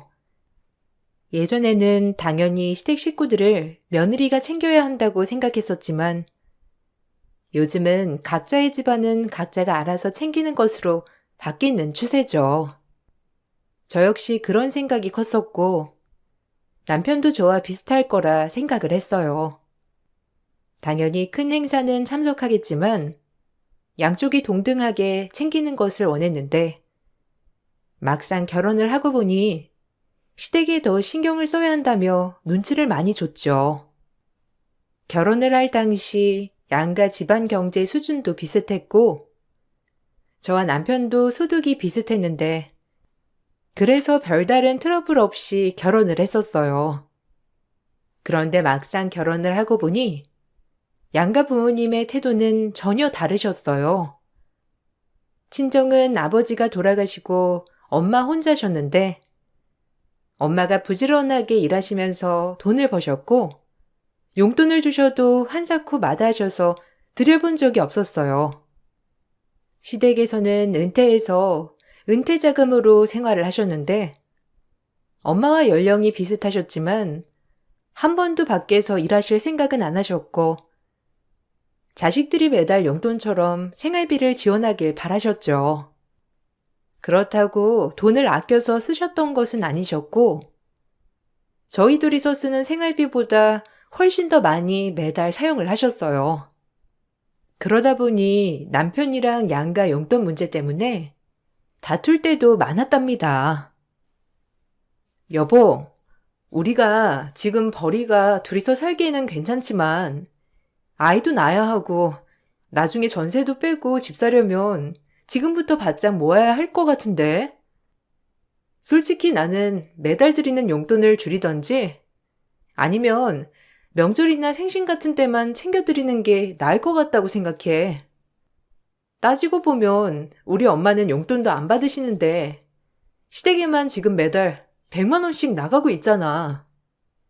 지금이야 이렇게 드릴 수 있다고 쳐도 나중에는 어떻게 하려고 그래? 당신이 어머님이랑 아버님께 잘 말씀드려가지고 용돈을 좀 줄이겠다고 하는 건 어때? 장모님이요. 지금 일 하시고 계시니까 수입이 들어오니 안 들어도 괜찮지만 우리 집은 수입이 없잖아. 저갓집이랑 우리 집이랑은 상황이 다른데 어떻게 똑같이 생각할 수가 있어? 그리고 좀 너무한 거 아니야? 자식으로서 그 정도는 챙겨 드릴 수 있는 거 아니냐고. 엄마 아빠가 나 키우려고 지금 드리는 돈보다 훨씬 더 많은 돈 투자했는데 이 정도는 드릴 수 있는 거지. 그럼 우리 엄마도 챙겨줘야지. 아무리 엄마가 거절했다곤 하지만 그럼 엄마한테 동등하게 챙겨드려야 하는 거 아니야? 당신이 그렇게 생각하면 나도 다음 달부터는 우리 엄마 몫으로 돈 챙겨 놓을래. 그래야 똑같이 생각하는 거지. 당신이야말로 우리 집이랑 시댁이랑 다르게 생각하는 거 아니야? 말 그대로 용돈인데 똑같이 챙겨주는 게 당연한 거지. 아니, 장모님이 안 받으시는데 내가 어떻게 드리라는 거야? 장모님은 안 받으시지만 우리 집에서는 원하는 거니까 챙겨 드리는 거지. 우리가 그렇다고 매달 수천만 원씩 버는 것도 아닌데. 일단은 우리 원하는 쪽만 먼저 챙겨드리자. 나중에 장모님께서 일 못하시겠다 하시면 그때부터 챙겨드리면 되는 거잖아. 그렇게 똑같이 반반 해야 된다고 생각하면 너무 정이 없지 않아? 결혼을 하기 전부터 남편은 시댁에 용돈식으로 돈을 보냈었고, 그랬기 때문에 남편은 갑작스럽게 용돈을 끊는 건 어렵다고 말을 했어요. 그 전에 들였던 돈의 액수를 따져보니 어쩔 때는 10만 원, 많을 때는 30만 원 이런 식으로 보냈었더라고요. 결혼하고 나니 몇 배는 더 올려서 드리는 게 너무나 괘씸했지만 저는 남편과 상의 끝에 시댁에 드리는 만큼 따로 친정에 드릴 돈을 모아두겠다고 말을 했죠. 남편도 여기에는 동의를 했지만 용돈에서부터 차이를 두는 것을 보고 너무나 서운한 마음이 들었죠. 시간이 흘러 시부께서 암으로 갑작스럽게 돌아가시게 되었는데 발견 당시 말기였고 시한부로 3개월 선고를 받았던 상황이라 경황 없이 보내드리게 되면서 전에 들어두셨던 보험에서 이것저것 보상금이 많이 나오게 되었죠. 거기다가 시부께서 가지고 계셨던 자금도 꽤 되셨던 모양이더라고요. 시댁은 그렇게 갑작스럽게 큰 돈을 받게 되었고, 처음에는 저도 별 생각이 없었지만, 그 이후부터 시댁 식구들의 태도가 달라지니 당황스러웠어요. 어느 날 시댁에 가보니 집안 가구와 가전제품들이 싹 바뀌어 있었는데, 금전적으로 여유로워졌구나 싶어 그동안 하고 싶었던 말을 직접 꺼내게 되었어요. 아이고, 네 시아비가 나 말년에 편안하게 살다 가라고 그렇게 갔나 보다. 워낙 오래된 가구들이라서 이번에 싹 다 바꿨어. 어때? 바꾸니까 훨씬 낫지? 안 그래도 전부터 바꿔야지 싶었는데 이렇게 싹 바꾸고 나니까 한결 집안 분위기도 살고 얼마나 좋냐?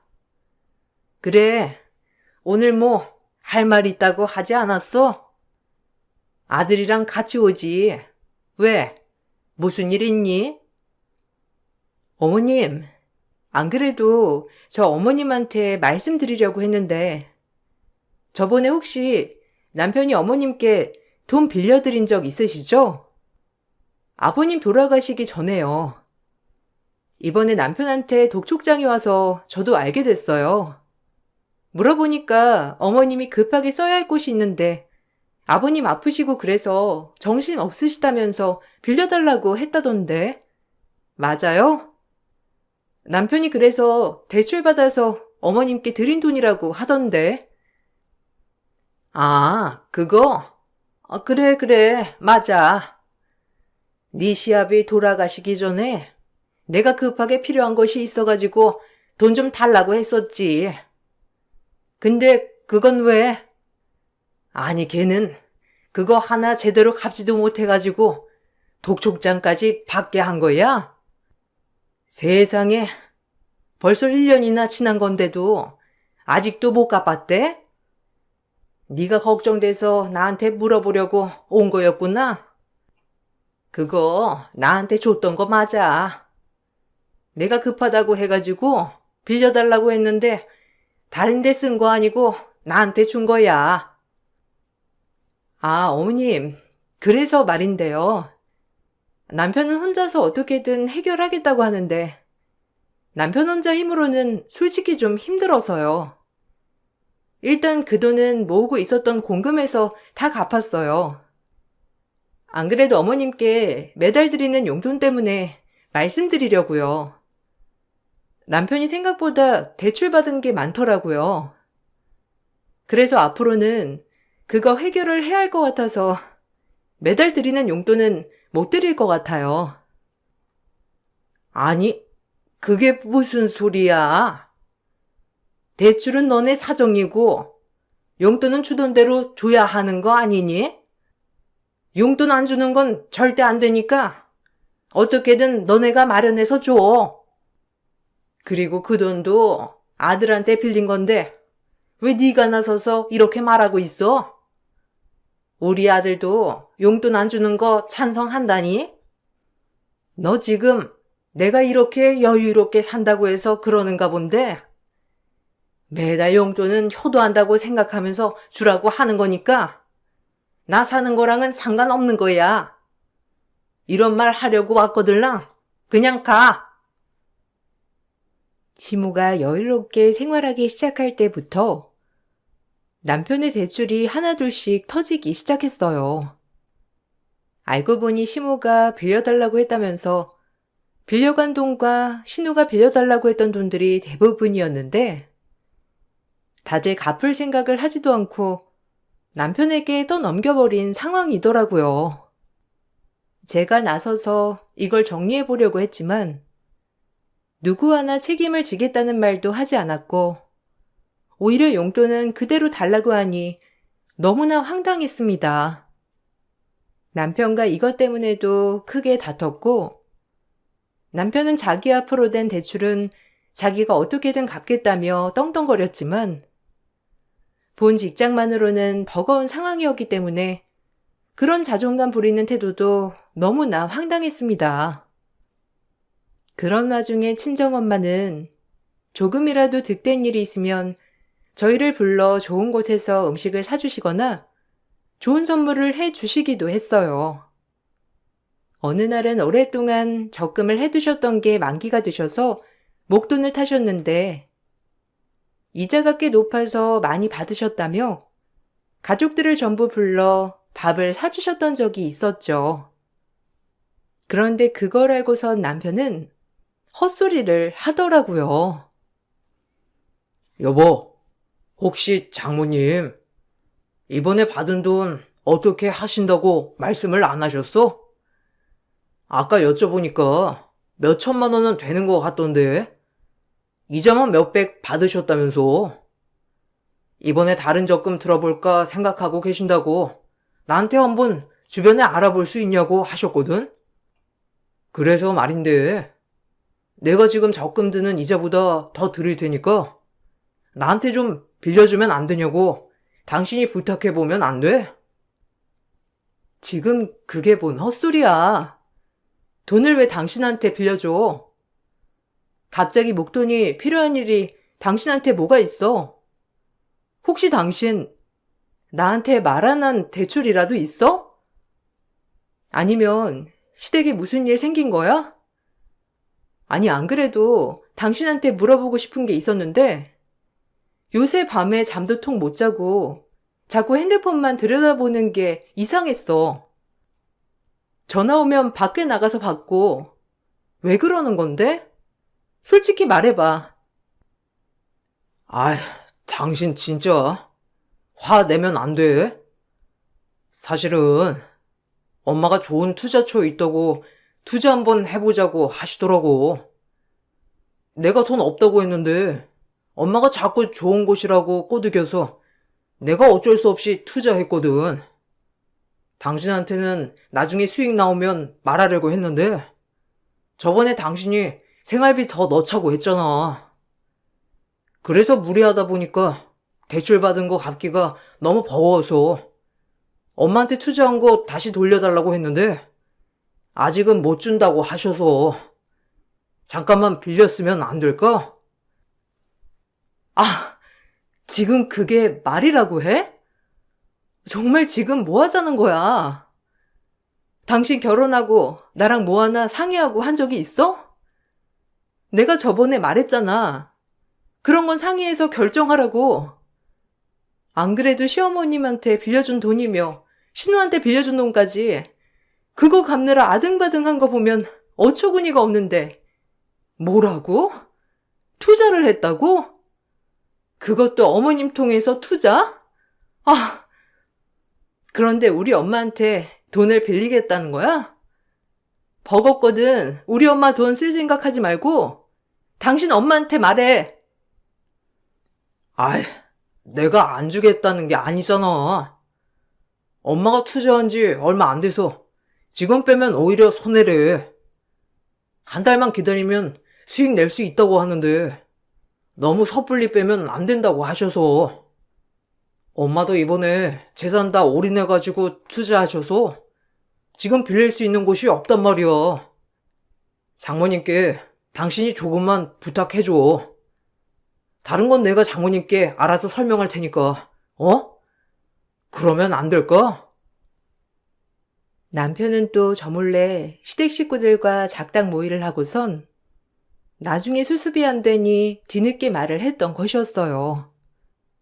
뻔뻔한 남편의 태도에도 어이가 없었지만 자꾸만 남편에게 당연히 돈이 나올 거라 생각하는 시모의 생각도 이해되지 않았죠. 저는 다시 한번 이런 일이 있을 경우에는 남편과 더 이상 살 수 없다고 선언했고 남편은 알겠다며 수긍을 했어요. 그날 이후로 저는 시댁 식구들을 보고 싶지가 않았고 그래서 시댁에서 매주마다 오라며 불러내도 이런저런 핑계를 대면서 참석을 잘하지 않았죠. 어느 날인가 남편이 시모가 중요하게 할 말이 있다면서 꼭 참석해 달라고 말을 했다길래 저는 중요한 말인가 싶어 간 적이 있었어요. 너희 아무리 그래도 내가 가고 나면 이 재산 누가 제일 많이 받겠니? 네 아빠도 이렇게 일찍 갈 거라고 누가 상상이나 했겠냐고. 내가 지금은 젊지만 사실 언제 갈지도 모르는 상황에서 재산 받을 생각이 있으면 너희가 지금부터 잘해야 하는 거 아니니? 나 요즘 유언장 매달 쓰고 있어. 매달마다 내 마음대로 유언해 놓고 갈 거야. 그러니까 재산 잘 받고 싶거들랑 이 핑계 저 핑계 대지 말고 가족 모임 똑바로 참석하고 나한테 잘해. 며느리가 못하면 아들 몫은 없어. 에이, 엄마. 뭘 그렇게 말해. 내가 잘하고 있잖아. 와이프가 요즘 바빠서 그런 거지. 엄마한테 잘할 마음이 얼마나 큰데. 그렇지, 여보? 그래도 내가 여기 자주 와서 엄마 보고 있잖아. 아들이 잘하는데 그걸로는 부족한 거야? 엄마 뜻 알았어. 우리도 자주 오려고 그랬지. 엄마 자식은 나니까 내가 어떻게 하는지 볼 거지, 엄마? 아들도 아들이지만 나는 며느리가 나한테 잘했으면 좋겠어. 솔직히 아들이라고 하나 있는데 하나밖에 없는 며느리가 시어머니 무시하면 되겠니? 그래도 매주는 어렵더라도 와서 밥도 먹고 같이 시간도 보내야 되는 거지. 아들이야 내 뱃속에서 나온 애라지만 며느리는 그게 아니니 친해지려고 노력을 해야 하는 거 아니니? 니들 결혼하고 나서 벌써 몇 년이나 지났는데 어쩜 이렇게 잘해줄 생각도 없고.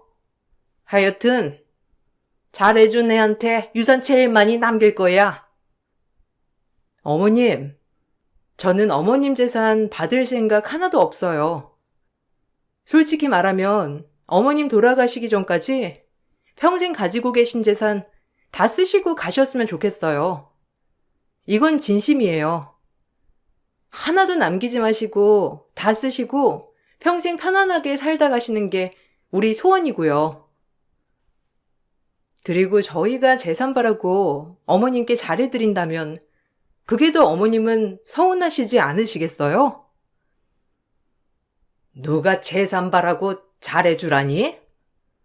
그래도 잘해준 애한테 재산 많이 남겨준다고 하는 거지. 너희가 생각이 있으면 부모를 챙겨야 하는 게 맞는 거야. 그리고 며느리는 결혼하면 시댁 먼저 챙기는 게 당연한 거고.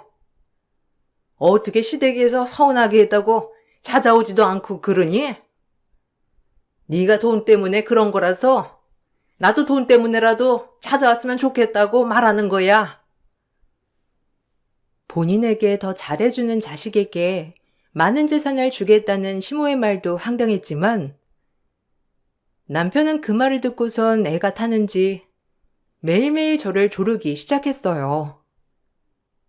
주말이면 시댁에 가야 되는 거 아니냐면서 저에게 눈치를 줬고, 하나부터 열까지 시모를 챙기려고 안달이 나 있었죠.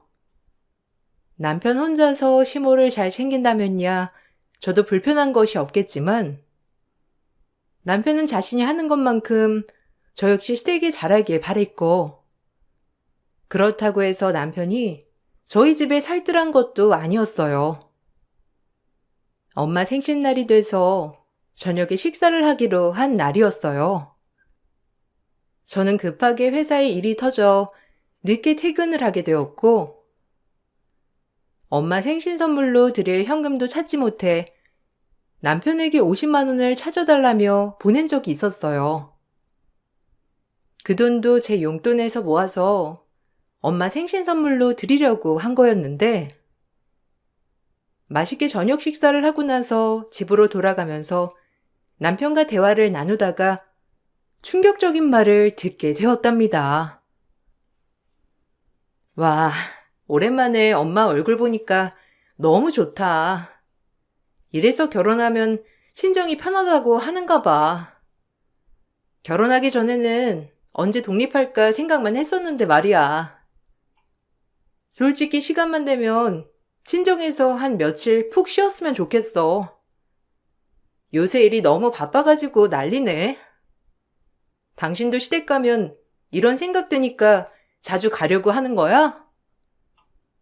생각해보니 나는 당신 어머님이 잘해야 유산 많이 준다고 해서 잘하는가 싶었는데, 당신도 시댁이 편하니까 더 자주 가고 싶고 그러는 거겠지?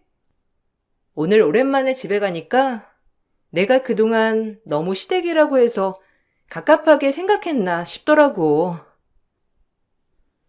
여보, 내가 아무리 엉망이어도 내가 유산 때문에 엄마한테 잘하려고 하는 거겠어? 그냥 엄마 보고 싶고 그러니까 시댁에 자주 가고 하는 거지. 거기다가 결혼했는데 나 혼자 가면 엄마가 혹시라도 나 싸웠나 싶어서 눈치 볼 수 있으니까 당신 데리고 가려고 하는 거지. 내가 무슨 당신까지 잘해야 유산 받을 수 있으니까 그랬겠냐고. 이제라도 알았으니 다행이네. 그러게. 내가 좀 예민했었나 봐. 그러고 보니 엄마한테 50만 원 잘 챙겨드렸어? 아까 봉투 본다고 하는 게 내가 깜빡 잊고 못 봤네. 내가 드릴까 하다가 그래도 사이가 주는 게 엄마 입장에서는 기쁠 수도 있겠다 싶어서 당신한테 드리라고 한 건데 잘 드렸어? 요새 엄마가 사고 싶으신 게 있다고 하셨거든. 그게 딱 50만 원 정도라 맞춰서 드린 거야. 50만 원? 아, 나 30만 원 드렸는데. 아니, 우리 원래 양가 생신 때는 30만 원씩 드리기로 애초에 약속했잖아. 당신 근데 왜 갑자기 50만 원이야? 그리고 오늘 저녁 식사도 우리가 계산한 거 아니었어? 그렇게 따지면 우리 30만 원보다 더 많이 쓴 건데 왜 50만 원을 드리려고 했어? 난 그냥 넉넉하게 뽑아 놓으라고 한 줄 알고 거기서 30만 원만 드렸어. 지금 뭔 소리 하는 거야? 30만 원씩 드리기로 한 약속 맞는데, 당신 저번 달 어머님 생신 때는 100만 원 공금해서 빼서 드렸잖아. 기억 안 나? 난 그래서 그 약속 그냥 안 지키기로 한 건가 싶어서 그렇게 준비한 건데. 그리고 50만 원 공금해서 뺀 것도 아니고 내가 모아서 드린 거야. 애초에 30만 원 맞출 거였으면 어머님 생신 때도 그렇게 드려야지. 이제 와서 무슨 소리를 하는 거야? 그래서 20만 원 어쨌는데. 그럼 그거 다시 돌려줘. 엄마한테 입금해 드릴 테니까. 아, 당신 진짜 너무한다. 안 그래도 요즘 나 힘들어 하는 거 안 보여? 내가 오죽하면 엄마 생신 선물도 공금해서 빼서 드렸겠어. 나도 당신처럼 용돈 모아서 드리고 싶지. 근데 그게 안 됐으니까 공금에서 빼서 드린 거잖아. 20만 원 그냥 내가 내일 장모님께 이체해 드릴게. 됐지? 남편은 그렇게 저에게 서운함을 티냈지만 다음날 엄마에게 돈을 보내드리지도 않았더라고요. 남편에게 따져야 되겠다 싶었는데 엄마는 그래도 저에게 말 못할 일이 있는가 보다며 한 번은 넘어가 주라고 저를 달래셨죠. 그때까지만 하더라도 그냥 남편도 대출이 많고 그러니 힘들 수도 있겠다는 생각을 했어요. 시모는 시부 보험금과 재산들을 모두 투자금으로 사용을 했고 부동산이며 이것저것 투자를 많이 하셨는데 수익 있게 있으신지 옷이며 신발부터 가방 등 하고 다니는 것들이 달라지기 시작하셨죠. 어느 날은 갑자기 남편과 저에게 밥을 사주시겠다며 말씀하셨던 날이 있었어요. 저번에 투자한 거 있지? 그거 이번에 몇 배는 띄어가지고 얼마나 벌었는지 볼래? 내가 이렇게 투자복이 있다니까. 이래서 돈을 번다고 말하는 건가 봐. 너희도 목돈 있는 거 있으면 엄마한테 맡겨. 솔직히 은행에 맡겨놓으면 이자라고 해봤자 꼴랑 몇만 원이나 나오니? 요즘은 이렇게 투자를 해야 돈을 버는 거라니까. 너희 월급 아무리 쏟아부어도 거기서 플러스 되는 것도 아닌데 내가 보여줄 테니까 한번 봐봐. 와, 엄마 진짜 대박이다. 저번에 엄마 투자한 거 이렇게나 올랐어? 와, 엄마 그때 나한테도 같이 하자고 했었잖아. 내가 돈 없어서 못했지만. 여보, 우리 모으는 돈 그거 깨서 엄마한테 맡기는 건 어때? 솔직히 우리 그거 결혼하고부터 계속 넣었는데 지금 이자 몇만 원 부른 거밖엔 없잖아. 이거 봐봐. 엄마 거의 배는 더 버셨어. 이 정도면 투자할 만한 거 아니야? 그래. 목돈이 있으면 나한테 맡겨봐. 내가 이런 거 잘하는 거 같다니까. 사부인한테도 한번 목돈 있으시냐고 물어봐봐. 내가 잘 굴려준다고. 그렇게 악착같이 모아가지고 얼마나 버신다고. 평생 남의 일만 하다가 가실 거라니? 그래도 즐기면서 살아야지 인생이지. 너나 너희 엄마나 너무 생각이 고리타분하다니까.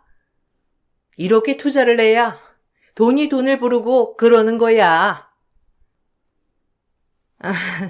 어머님, 저는 아직 투자를 할 생각은 없어요. 해도 지금은 아닌 것 같고 좀 공부도 하고 그래야죠. 주변에만 보더라도 투자하다가 다 날린 사람들이 너무 많아가지고 저는 좀 조심스럽네요. 어머님도 너무 전 재산 투자하시지 마시고 조금 버셨으면 원래 투자했던 돈은 빼고 저축하세요. 어머님 수익 보신다니 다행이지만 그래도 조심해야 좋잖아요. 얘, 너 질투하니? 내가 돈 크게 벌었다니까 배 아프지? 그러니까 너도 투자하라니까. 요즘은 투자 안 하는 사람이 바보야, 바보. 우리 아들도 원래 이론 쪽으로 머리가 비상한데 너랑 결혼하고부터는 배포가 무지 작아졌어. 쟤는 봉돈 다 네가 관리한다고 하니 너한테 물어보는 거야. 앞뒤 없이 투자를 하라는 시모의 말에 넘어갈 생각도 없었지만 그날 이후로 남편은 목돈을 자기한테 맡기라며 말을 꺼내기 시작했죠. 투자를 하더라도 어느 정도 정보도 알고 공부도 하면서 해야 한다고 생각했는데 단순히 주변 사람들 말만 믿고 투자를 하는 시모와 남편에게 돈을 맡길 순 없었어요. 그러던 중 투자가 생각보다 잘 됐는지 시모가 갑자기 전원주택으로 이사를 간다면서 말을 하더라고요. 남편은 그 소리를 듣고서는 저에게 시비를 걸었죠. 그러게. 엄마 말 믿고 투자하자니까. 그랬으면 우리도 지금 전셋집에서 벗어나서 집 하나 떡하니 샀을 거 아니야. 아, 내가 당신 말 들었던 게 바보였던 것 같아. 그냥 그때 밀어붙이던가 했어야 하는 건데. 당신도 지금 좀 부럽지? 그때 엄마 말 믿고 투자했으면 지금쯤이면 넉넉하게 돈 남았을 거라고 생각하니까 부럽잖아. 그렇지? 여보, 어머님 이사 가는 곳 땅값은 알고 지금 말하는 거야? 어머님 지금 시내 한복판에서도 집값 비싼 곳에서 사시다가 그 동네 가시는 거야. 물론 지금 사시는 집보다 훨씬 넓고 마당도 있고 좋은 건 알겠는데 거기 이사 가시는 게 지금 좋은 거라고 생각해? 새 집이고 넓은 집이니 좋지. 좋은데 투자해서 돈 버시니까 가신다고 생각하는 거냐고. 난 지금 걱정이 이만저만이 아닌데. 아니, 당신 집은 제대로 보긴 한 거야? 거기 바닥 전부 대리석에 마당에는 천연 잔디까지 쫙 깔려 있고 방도 지금 있는 집보다 많고 가전들도 다 빌트인으로 좋은 걸로 들어가 있는데 당연히 엄마가 수익 보니까 거기로 이사 가는 거지. 딱 봐도 지금 사는 집보다 훨씬 깔끔하고 좋잖아. 이번에 동생도 거기 같이 들어갈 거라고 하더라. 우리도 합가할까? 아, 그때 엄마가 투자하라는 대로 했으면 지금쯤 회사고 뭐고 때려치우고 사업을 했을 텐데. 시모는 전원주택으로 이사를 가신다고 했는데 이사를 가는 동네가 시내에서 많이 떨어진 지역에 있는 곳이었어요. 아무리 신축으로 지었다고 하더라도 원래 살던 곳을 처분하는 것보다 더 많은 돈이 들지 않을 것 같다 생각했지만 시댁 식구들은 별 생각이 없는 것 같았죠. 그렇게 이사를 하고 집 들인 날 엄마가 시모의 이사를 축하해 주러 오셨어요. 엄마는 선물로 작은 상자를 시모께 드렸는데 시모는 그 상자를 받고서는 황당하다는 표정을 지으셨어요. 아이고, 너희 엄마는 어디 집들이 가시거들랑 뭐 들고 가는지 네가 좀 봐드려야 되겠다. 돈이 없으시거든. 그래도 좀 큼직큼직한 물건으로 챙겨서 드려야지. 이거 뭐니? 어디 비누 한각 선물해 주셨다니? 에휴, 뭐 너희 엄마도 아껴서 사시느라 그러시겠지만 솔직히 이건 아니지. 콩알 만한 거 주고 밥까지 먹고 가시게? 에휴, 네가 생각해도 이건 좀 아니지 않니? 에이, 장모님 좀 너무 하셨네. 당신도 장모님이 선물 가지고 오시는 거 안 들어봤어? 그래도 당신이 옆에서 좀 챙겨드리지 그랬어. 이게 뭐야? 엄마도 급이 있는데 엄마한테 맞춰서 준비를 하시던지. 정말 부담스러우셨으면 그냥 안 오셔도 되는 건데. 엄마가 그냥 이해하고 넘어가. 장모님은 이런 거 돈 쓸 줄 모르시는 분이셔. 어머, 엄마, 이렇게 작은 선물 상자 주는 사람은 처음 본다. 그래도 좀 있어 보이게 큼직큼직한 선물로 주시더구만. 뭐 금덩이라도 넣어두신 건가? 엄마, 궁금한데 한번 열어보자. 어? 엄마! 엄마 이거 금두꺼비 아니야? 어머머머! 이거 봐봐. 여기 진짜 금덩이를 두셨네. 인증서까지 있어. 어머, 엄마, 이거 10돈이 넘는데? 뭐? 아니, 10돈 두껍이라고? 아니, 세상에. 아유, 이걸 어떻게? 아이고, 우리 사돈께서 통이 정말 크시네. 역시 할 때는 딱 할 줄 아는 게 우리 사돈이시구나. 얘, 뭐하니? 가서 고기 좀 더 가지고 오렴. 우리 사돈이랑 오늘 할 얘기가 많겠네. 사돈 어디에 앉아 계시니? 내가 가서 모실 테니까 가서 음식 좀 넉넉하게 가지고 오렴. 순금 두껍이 10돈이 넘는 것을 선물로 줬다는 걸 알고선 시모의 태도는 갑자기 바뀌었어요. 엄마가 선물을 주는 순간에도 웃음 한 번 보이시지 않으셨던 시모가 갑자기 엄마에게 살갑게 다가가 말을 거는 걸 보고서는 그동안 참아왔던 게 한순간에 터지는 것 같았습니다. 더 이상은 이 집에 있고 싶지 않다 생각이 들어 전 선물로 줬던 두꺼비를 들고 엄마와 나오려고 했어요. 그 모습을 보고선 부랴부랴 나온 시모와 신우는 왜 이러냐며 밥이라도 먹고 가라고 하며 선물인데 그걸 왜 가지고 가냐며 말을 했죠. 전 이 집에 더 이상 주고 싶은 복이 없다며 두 사람을 뿌리치고 엄마와 나왔습니다.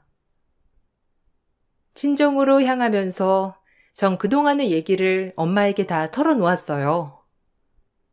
그런데 더 황당했던 말이 있었습니다. 참, 사돈 그렇게 안 받는데 돈으로 널 지어 살려고 했던 거구나. 안 그래도 이번에 이사 가신다면서 나한테까지 전화 와서 투자하고 있다며 말을 하더라고. 전에 사이도 찾아와서 좋은 투자처 있다면서 나한테 슬쩍 흘리더니만 지 엄마 하는 거 하려고 날 떠본 거였나 봐. 내가 당장 목돈 없다고 했기에 망정이지. 엄마한테까지 그런 말을 했다고? 아니, 나한테 왜 말을 안 했어? 안 그래도 나한테도 엄마 모아둔 돈 있으면 자기한테 맡기는 게 어떻겠냐면서 자꾸 물어보시더라고. 그래서 내가 안 된다고 했는데 결국 엄마한테까지 물어봤구나. 아, 나 지금 이사를 간 것도 진짜 돈을 벌어서 간 건지도 모르겠는데 시댁 식구들은 수익을 받는지 안 받는지 제대로 확인도 안 하던데? 너 집에 가서 너희 공동통장 그런 거 싹 다 확인해 봐. 안 그래도 네 남편 자꾸 투자하라, 목돈 빌려달라 나한테도 연락 오고 그랬었거든? 아무래도 수상한데 네가 가서 이것저것 알아봐야 할 것 같으니까 확인해 봐. 얼마 전에도 네 시모가 투자하라면서 자기가 굴려주겠다고 연락 왔는데 내가 거절하니까 그때부터 싹 목소리가 바뀌던데. 뭔가 수상한 것 같아. 전 엄마의 말을 듣고서는 공동으로 관리하던 통장과 적금을 들던 통장을 모두 살펴보았어요. 다행히 돈은 그대로 있었지만 매달마다 수상한 지출이 보이더라고요. 확인을 해봐야 되겠다 싶어 남편에게 확인을 해보니 남편은 결국 대출까지 받아 투자를 했던 것이었어요. 전 우리 집을 무시한 시댁 식구들에게 진절머리가 났고 그 중간에서 제대로 중지도 못하고 휘둘리는 남편에게도 진절머리가 났죠.